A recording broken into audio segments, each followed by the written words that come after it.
குருனாவே நமக்கு உண்மையை யதார்த்தத்தை காட்டுறதுக்கு தான் குரு நமக்கு வர்றார். ஒரு உலகன்னாவே பிரச்சனைகள் தான். இந்த உலக வாழ்க்கைனாவே கஷ்டங்கள், என்ன 1008 பிரச்சனைகள் இதோட இருக்கிறது தான் உலக வாழ்க்கை. இந்த உலக வாழ்க்கையில் வரக்கூடிய கஷ்டத்தை ஒரு நாள் நீங்களால முடியாது, தீர்க்க முடியாது. அதை தீர்க்கிறது அவங்களுடைய வேலையும் கிடையாது, சாமியோட வேலையும் கிடையாது. ஏன்னா எல்லாமே கர்ம வினைப்படி நடக்குதா. நம்ம என்ன காரியங்கள் செய்கிறோமோ அந்த காரியங்களுக்கு உண்டான பலாபலன்களை நம்ம அனுபவிச்சு தான் ஆகணும். அந்த கர்ம பலன்படி பார்த்தீங்கன்னா சில நல்ல காரியங்கள் பண்ணியிருப்போம், ஒரு ஒரு நல்ல விஷயங்கள் நம்ம வாழ்க்கையில் நடந்திருக்கும், ஒரு நல்ல இன்பமாக இருந்திருப்போம். அதேபோல் ஒரு தவறான காரியம் பண்ணியிருப்போம், அதனால் ஒரு தவறான ஒரு பலாபலன் நமக்கு ஏற்பட்டிருக்கும், அதனால் நம்ம கஷ்டப்பட்டுருப்போம். ஆனால் ஒரு குருநாதரை அடைஞ்சதுக்கப்புறம் அந்த இன்பமும் நம்மளை மயக்கிடாது, அந்த கஷ்டங்களும் நம்மளை சோர்வடைய செய்யாது. ரெண்டுமே நமக்கு உறுதியை கொடுக்கும். அந்த உறுதியை கொடுக்கறதுனால நமக்கு வாழ்க்கையில் எதுலேயுமே ஒரு தீவிரமான பிடிப்பே இல்லாமல் போயிடும். சுவாமியை தவிர்த்து வேறு ஒன்றுமே இல்லைங்கிற நினப்பு வந்துக்கிட்டே இருக்கும். நமக்கு பணம் கொடுத்துத்தான், இல்லாட்டா ஒரு செல்வாக்கை கொடுத்துத்தான் நம்மளை ஆக்கிரமிக்க முடியும், நமக்கு நல்ல ஒரு வியாபார சூழலெல்லாம் கொடுத்தா தான் நம்மளை சாமி அருள் கிடைக்குங்கிற ஒரு நம்பிக்கைலாம் வெறும் வரட்டு நம்பிக்கை. சாமி கோடி ரூபா கொடுத்தா தான் ஒருத்தன் பகவானை நினைப்பான, அந்த கோடி ரூபாயும் கொடுக்கக்கூடிய ஒருவர்.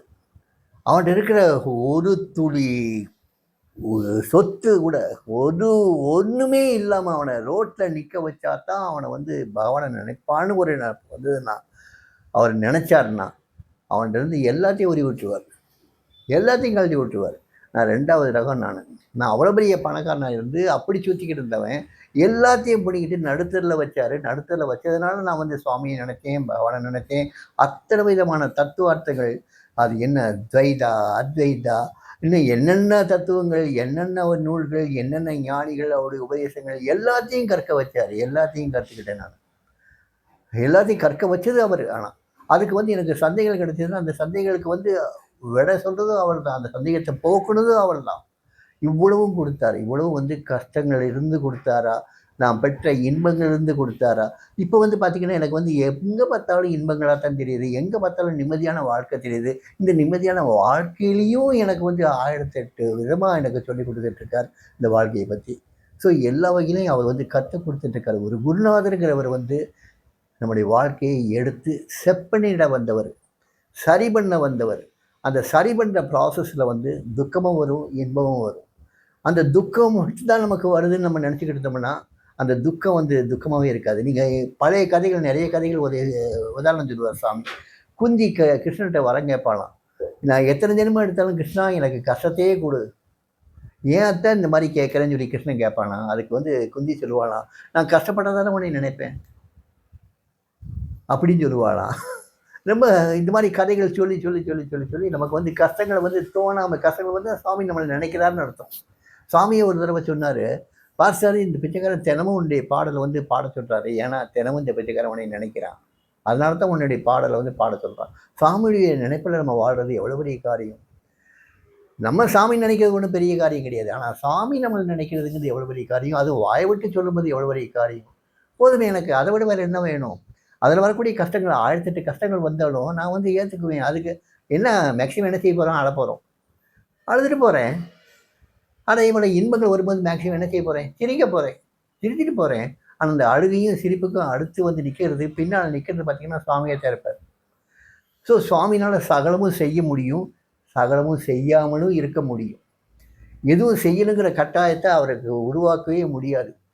எதையும் செய்யாமல் இருக்கிறதுக்கும் அவரை நம்ம வற்புறுத்த முடியாது. அவர் என்ன நினைக்கிறாரோ அதுதான் நடக்குது. இந்த உலகத்தில் இன்னைக்கு வரைக்கும் ஒவ்வொரு அணுவிலையும் அவர் நினைக்கிறதா நடக்கிறதை தவிர்த்து நம்ம நினைக்கிறது நடக்கலை. இந்த உலகத்தில் யுத்தங்களும் அவர் நினைப்பது தான் நடக்குது. இந்த உலகத்தில் நடக்கக்கூடிய ஒவ்வொரு கஷ்டங்களும், பட்னிகளும், இன்னும் இவ்வளவு பித்தலாட்டங்கள் எல்லாம் நடந்தாலுமே இதெல்லாம் ரொம்ப கொஞ்சம் தான். இதுவும் அவருடைய இஷ்டத்தில் நடக்குது. அதே மாதிரி அவருடைய இஷ்டத்தில் நிறைய நன்மைகள் வாழ்ந்துகிட்டு இருக்கு, நிறைய நல் மக்கள் வர்றாங்க, நிறைய பக்தர்கள் வர்றாங்க. அத்தனையும் அவருடைய அருளால் தான் வருது. ஸோ அவரால் தான் சகலமும் நடக்குது.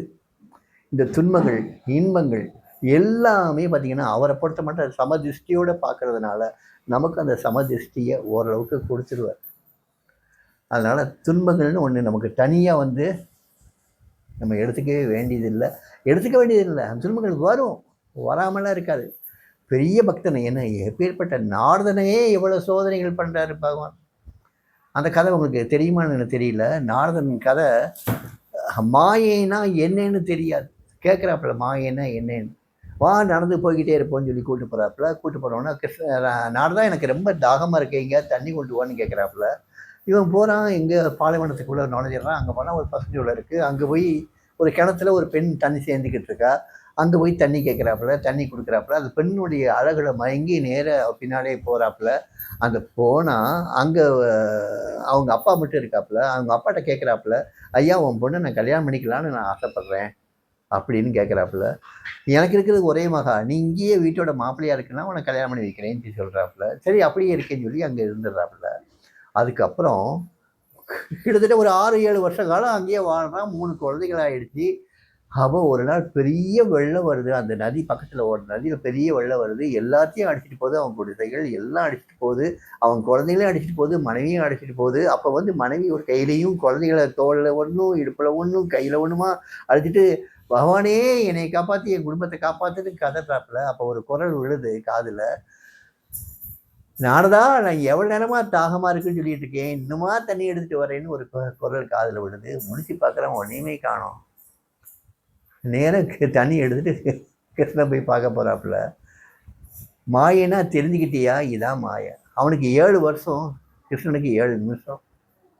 அந்த 7 நிமிஷத்துக்குள்ள 7 வருஷ கதையை முடிச்சுட்டு போயிடுறாப்புல. இதான் மாயை. நம்ம வாழ்ந்துட்டு இருக்க வாழ்க்கை உண்மையிலே மாயை தானே. இந்த மாய வாழ்க்கையை பற்றி நல்லா தெரிஞ்சுக்கிட்டார் சாமி. அதனால் தன் சரீரமாக ஒரு நாளும் பார்த்ததில்லை. அது மாயேன்னு அவருக்கு நல்லா தெரியும். அதனுடைய முடிவும் அவருக்கு தெரியும். ஆனால் அதை மீறின ஒரு சக்தி தன்கிட்ட இருக்குதுன்னு தெரியும்.